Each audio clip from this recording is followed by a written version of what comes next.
Thank you. I'm back and ready to ask a couple questions. Thank you all for your patience. I mentioned in, Mr. Gillette, this is for you. I mentioned in my opening statement several times the challenges of rural communities in facing these infrastructure challenges. Many of the systems, if there are existing systems, are so old that the one thing that's always bothered me about some of our systems in West Virginia is the leakage, and I'm sure that's from ancient and old, or not ancient, but very old technologies. But anyway, based on your experience, what are the greatest challenges that rural communities face, and what policies should we prioritize to provide additional support or technical tools to help people address these issues? You know, the greatest thing we see in Nebraska specifically and pretty much across the nation is the geographic isolation of those small systems.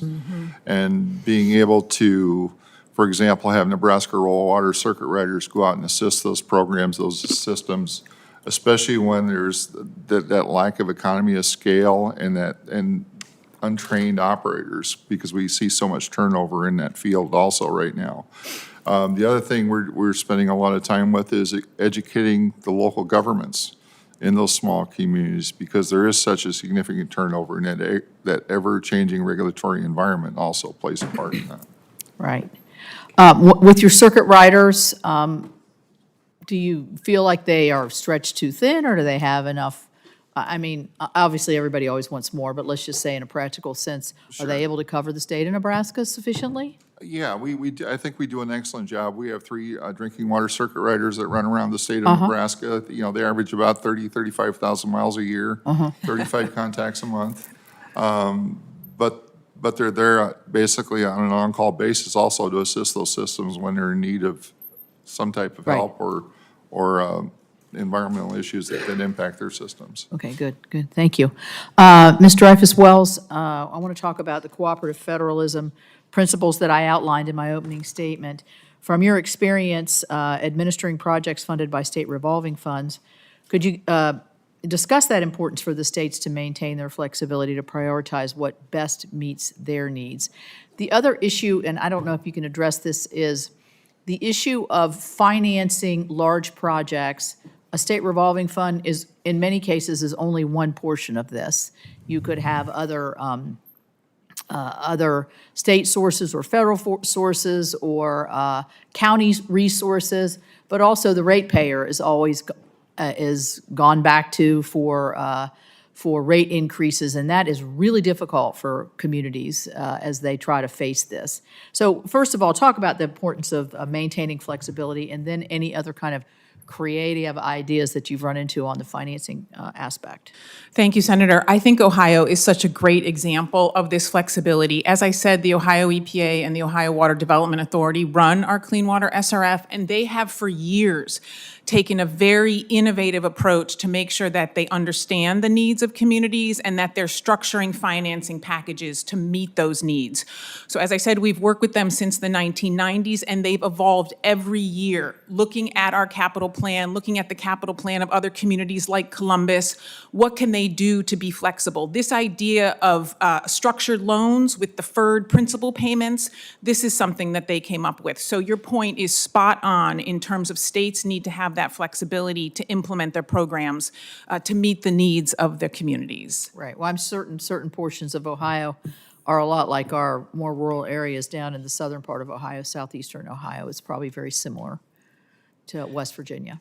Absolutely, and that I'll just say that's where the technical assistance is so important, because as you know, we're talking about a township trustee. Right. Maybe they have a township administrator. They probably have a consulting engineer if they're lucky, but that consulting engineer is going to have to put that funding package together, and they need to have the technical support to write a project application that's going to get funded. Yeah, thank you.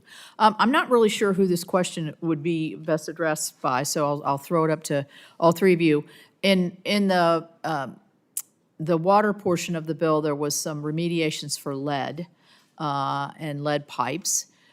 Part of the issue, I believe, that we've run into is how far does that money go? Does it go to the edge of the yard and then the homeowner's in charge of it? Does it go into the house? Does the house? What have you found in that, and how can we I think we're acknowledged that we're not going to get to where we wanted to go with the ambitious program that was put forward. Does anybody have any experience with that they want to talk about? Yeah, I can address that a little bit. There is a private side for lead service lines. Obviously, usually at the curb stop, you've got a valve you can shut off. In most cases, from the valve to the home is a privately owned.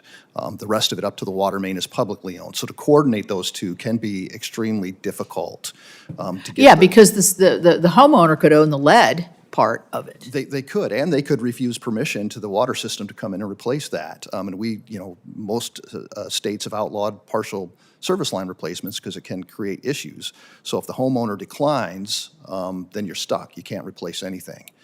So it's very, very problematic. But that private and public ownership that we don't run into, say, in the electricity or natural gas, Right. it's just an oddity. So in Michigan, we required the systems to replace the whole service line at their expense to eliminate environmental justice issues where a homeowner that could pay for their side gets the whole thing replaced, whereas a homeowner that can't Right. afford that, they don't get any lead service line replacements. So that's a huge challenge, and the states differ on what laws govern that, whether you can pay ratepayer funds to replace that private Right. side. It's Does anybody have another comment on that? I'm sorry, Senator, I'm bouncing in my seat to Good. comment on that. It's very much an issue on the lead service line, not my area of expertise, but it's also an issue on the sewer side. Much of the infiltration, the info and infiltration that we have of leaking of sanitary and storm sewers, there is a big component on the private side. Right. And the only thing I will add is that this is where trust comes in between utilities and their customers. Making sure that folks know who you are before you come to their homes to ask to be able to do work on the private side. And that's something that we very much focused on in Northeast Ohio.